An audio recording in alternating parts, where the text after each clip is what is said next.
versículo 4.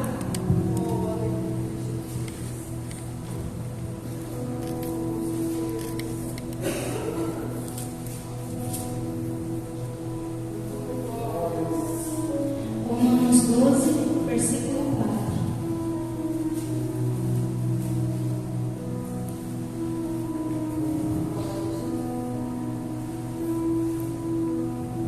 Palavra do Senhor que diz: porque assim como Ele, um corpo, temos muitos membros, e nem todos os membros têm a mesma operação. Assim nós, que somos muitos, somos um só corpo em Cristo, mas individualmente somos membros uns dos outros, de modo que, tendo diferentes dons, segundo a graça que nos é dada, se é profecia, seja ela segundo a medida da fé. Amém, irmãos? As palmas por essa palavra. A Deus, maravilhoso. Pode se sentar. Irmãos, quando a gente fala, nós somos um corpo, e o corpo tem vários membros. Quando a gente perde um membro do corpo, a gente sente falta. A igreja é um corpo. Quando o irmão sai, quando um chega, é uma felicidade. Mas quando um sai, é tristeza. Porque a gente fica triste. Essa noite eu tive um sonho. E esse sonho foi um sonho que foi muito bom. E é engraçado porque semana passada eu tive um outro sonho. Eu estava dirigindo o carro, até liguei para a pastora, para a Andréia. Na verdade eu não estava dirigindo, eu estava no volante do carro. Só que o carro andava sozinho.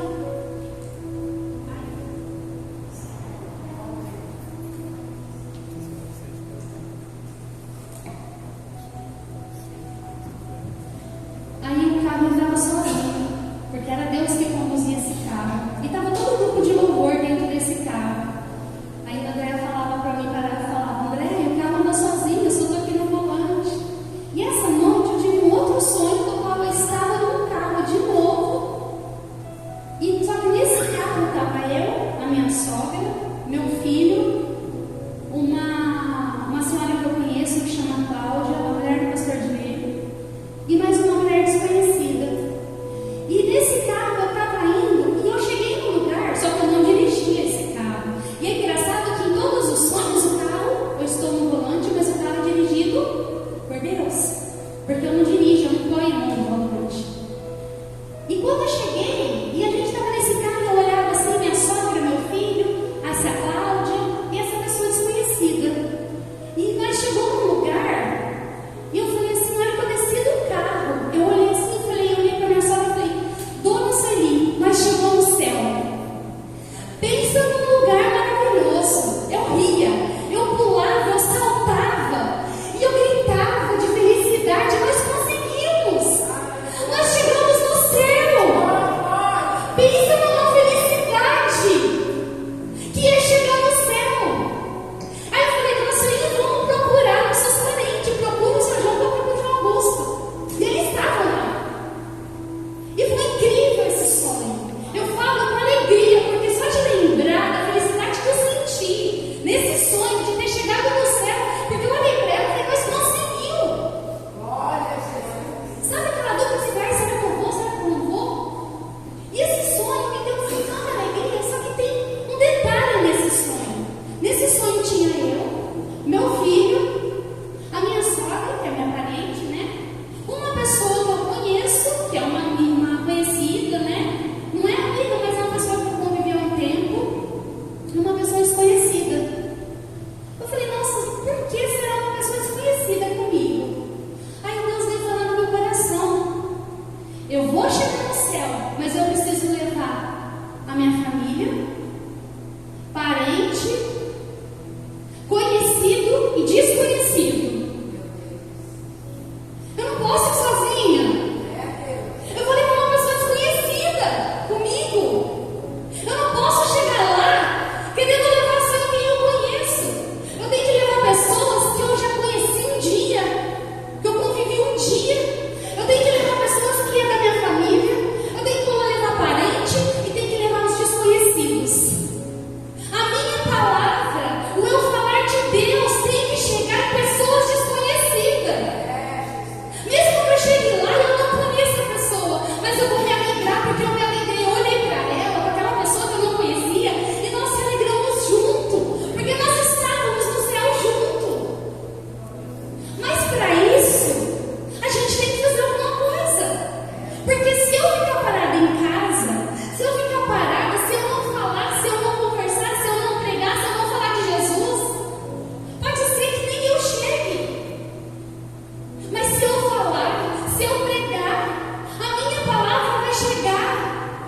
As pessoas vão conhecer esse Jesus maravilhoso, e esse céu, que foi uma felicidade imensa quando eu cheguei lá. Sabe quando você fala com alegria do que eu senti naquele momento? Foi uma alegria tão tremenda que eu não sei explicar para vocês. Eu sei sentir. Eu acho que Jesus veio me dar esse sonho para ele entender o que é o céu. Ele veio me mostrar o que é a felicidade que nós vamos sentir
Em Atos 18, aqui está a história de Áquila e Priscila. Eles saíram da cidade deles, expulsos de lá. E eles ajudaram Paulo. E eles foram ajudando ele porque ele pregava o nome de Deus. Essas pessoas, esses dois, quase nem aparecem na Bíblia. Só que você vê assim que tem pessoas que nem conhecem. Só que eles foram usados para ajudar aqueles que estavam pregando. Eles ajudaram e eles começaram a aprender e a falar de Deus também. E Deus cuidava deles. E Deus, e às vezes a gente deixa de ajudar aquelas pessoas que estão pregando, que estão levantando apoio. No caso da pastora. Por quê? Às vezes a gente está tão cansado que a gente não ajuda. Às vezes ela fala, irmãos, vamos lá evangelizar. A gente fala, nossa, tem tanta coisa para fazer essa semana. Irmãos, vamos lá, não sei aonde. Aí a gente fica assim, realmente a gente tem muita coisa, a gente dança. Mas se ela falar assim, irmãos, eu vou dar uma festa, vamos fazer um churrasco lá em casa? Eu acho que a maioria vai. Agora, para evangelizar está difícil. Para ganhar almas está difícil. Porque a gente está cansado. Ah não, eu vou lá, mas vai ser eu, minha família, tá bom. Mas para ganhar almas está difícil. Auxiliar e ajudar o Paulo. Eles apoiaram ele ali. Ele ficou morando com eles um tempo. Ele ficou ali. Por quê? Porque eles estavam ali ajudando, dando aquele apoio. Porque senão você imagina a Paulo ali naquela condição difícil. Mas ele teve gente que ajudou. Gente que apoiou ele. Em Mateus 10.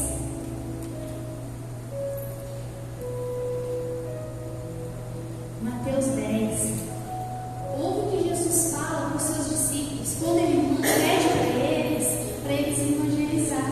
Quando ele pede para eles ir pregar a palavra. Jesus enviou estes 12 e lhes ordenou, dizendo: não ireis pelo caminho das gentes, nem entrareis em cidades samaritanas, mas ide antes das ovelhas perdidas da casa de Israel, e indo pregar, dizendo: é chegado o reino dos céus. Curai os enfermos, limpai os leprosos, ressuscitai os mortos, expulsai os demônios, de graça recebestes, de graça dais. Quando aqui ele fala certinho para eles, ele fala, ó, vocês vão, de graça eles receberam. E foi o que Jesus fez por eles e por nós. Jesus fez de graça. Ele pagou nossos pecados. E é de graça que a gente tem que ajudar. É de graça que a gente tem que resgatar almas. Fazer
continua orando, a gente não desiste, continua orando.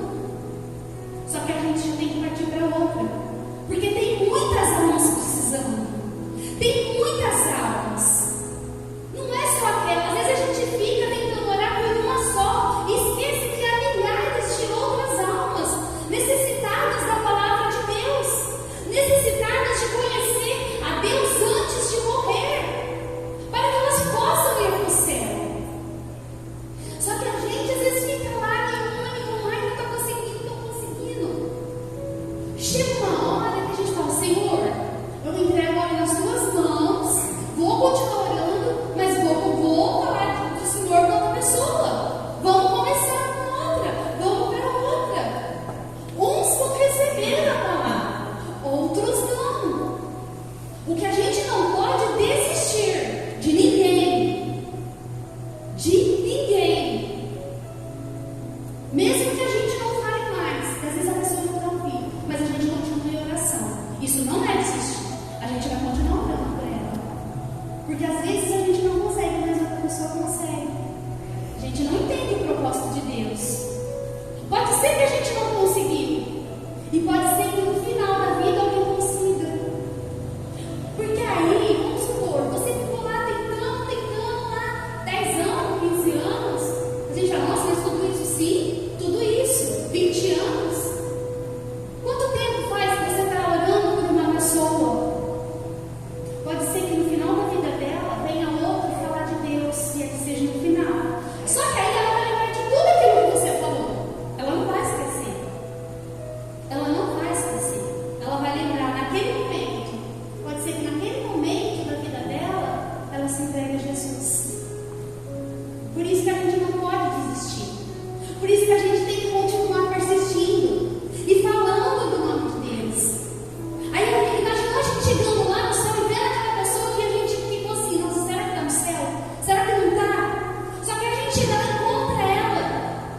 Ela fala: nossa, antes de eu morrer, a gente imagina, né? Antes de eu morrer, eu lembrei das suas palavras e me entreguei a Jesus. Você já imaginou que bênção? Que maravilhoso! A gente encontrar aquela pessoa que a gente menos esperava, porque vai ser assim. Aquela que a gente esperava pode ser que não esteja lá. E aquela que a gente menos esperava está. Só que o importante é a gente não desistir. João 1,6. Houve um homem enviado de Deus, cujo nome era João. É engraçado porque, olha só, João fala dele mesmo. Eu acho engraçado que eu li o começo, eu li João, né?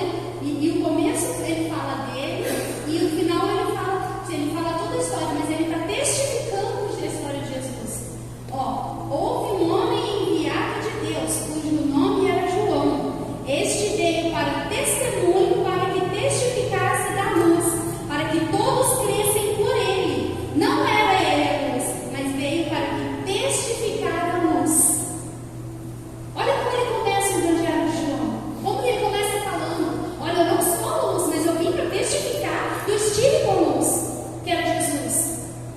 Já imaginou Jesus falando para nós: olha, Silene, o que você aprendeu comigo? Olha, eu sou Silene, eu não conheci, pode ser que eu conheça Jesus ainda. Ele veio para aparecer para mim, a gente não sabe o propósito de Deus. Só que eu vou falar: eu vi Jesus, eu tenho. Gente, imaginou? Só que a gente tem que falar desse Jesus. Eu, Silene, conheci Jesus através do meu marido, ele me apresentou, me levou na igreja. A partir desse dia, a minha vida foi mudada, eu fui batizada, contando a história de Jesus, através, usando eu, como usou o João aqui, usando você. Como que você começa com história? Para falar do que você aprendeu. Você pode começar falando da sua história para a pessoa que você vai evangelizar. Eu, fulano de tal, conheci Jesus, a partir daí minha vida foi assim, assim. Às vezes a gente acha difícil falar de Jesus, falar das coisas, mas a gente pode falar o que Jesus fez para nós. Jesus fez isso. Nossa, foi tão diferente. Ah, mas como assim ele fez isso na tua vida? Você não sofre mais?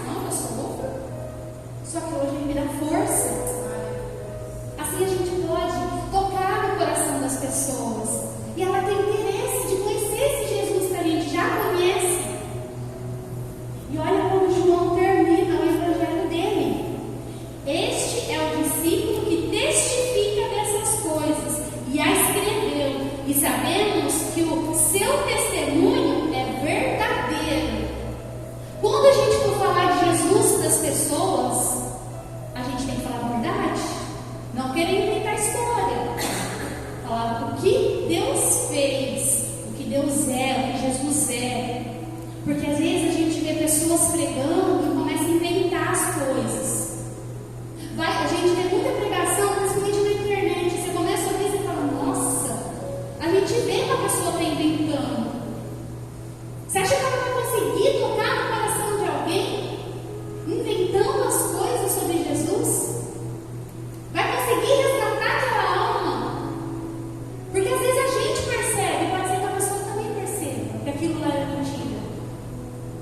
Há, porém, ainda muitas outras coisas que Jesus fez, e se cada uma das quais fosse escrita, cuido que nem ainda no mundo todo poderia conter os livros que se escrevessem. Amém.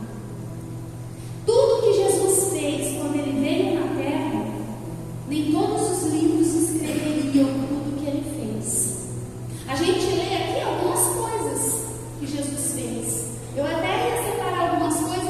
Eu queria saber tudo que foi citado na Bíblia, para saber quantos milagres ele fez. Não sei se a pastora sabe, para eu saber certinho, para falar mais no meu tempo. Mas ele fala que ele fez muito mais coisas. E é esse Jesus que a gente vai falar. É esse Jesus que a gente vai conversar. Porque do mesmo jeito que alguém apresentou para nós, é a hora da gente apresentar para alguém. Porque é tão difícil a gente falar do nome dele, sendo que é coisa tão maravilhosa, sendo que ele é perfeito em tudo. Como a gente pode se negar a falar desse Jesus, de tudo que ele fez para resgatar a alma e para o céu, para as pessoas? Eu não sei, mas eu creio que todo mundo aqui já teve um momento que teve a oportunidade de falar de Jesus para alguém. Não deixe de passar essa oportunidade. Não é fácil, eu digo por experiência. Não é fácil, mas faça. Quando você estiver em algum lugar e Deus tocar no seu coração, fale de Jesus para aquela pessoa. Não resista. Você vai ver o que você vai sentir. Você vai ver algo sobrenatural na sua vida. Não tenha vergonha. Porque se a gente tem vergonha de falar de Jesus, ele vai ter vergonha de nós. Se a gente rejeitar ele, a gente vai ser rejeitado. Porque é tão difícil às vezes a gente ficar, eu não vou falar não, eles vão rir. Deixa rir. Se Jesus mandou você falar, fala. Não importa o momento, a hora, o local. Se você, e ele toca, você sente assim, você fala, nossa, por que eu estou sentindo isso? Tem que falar de Jesus agora? Porque alguma vida ele quer resgatar naquele lugar. Alguma vida ele quer tocar naquele lugar. Então a gente não pode cruzar os braços, porque os dias estão estreitos, está acabando, já está na hora. Já passou da hora. Porque nós precisamos, eu, você, nossos parentes, nossos filhos, todos os membros da igreja, todos os membros do corpo, pessoas desconhecidas, precisam ir para o céu. É muito triste ver pessoas morrendo sem conhecer a verdade, sem conhecer a Cristo. É muito triste. A gente vê aqueles noticiários de aquelas pessoas morrendo, e a gente vê, morreu, coisas assim absurdas. E eu fico me perguntando, Senhor, será que ele te conhecia antes de morrer? Será que ele te conhecia antes de ser assassinado? Será que ele te conhecia antes de morrer no acidente? Será que ele te conhecia antes de qualquer outra coisa, de morrer de infarto, sei lá, que são mortes repentinas, aquelas no hospital, que estão morrendo? Será que eles conhecem Jesus? Será que eles vão para o céu junto com a gente, em nome de Jesus? Eu creio que todos aqui, sabe, a gente tem que ir para o céu, irmãos. Não tem outro caminho. O fogo existe, o inferno existe. O inferno é eterno. Não é um dia, 2 dias e você volta, não. E nós precisamos resgatar almas, falar de Jesus. Uma simples palavra: Jesus te ama. Jesus te ama. Às vezes naquele dia a pessoa está tão triste. Às vezes naquele dia a pessoa está, às vezes ela levantou, o dia dela não foi bem. Às vezes ela está com algum problema. Porque aqui nós olhamos, nós chegamos na igreja, olhamos a cara de todo mundo, o rosto de cada mundo aqui. Mas ninguém conhece o problema que a pessoa tem. Se cada um, se eu chamar cada um aqui na frente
Tem algo diferente.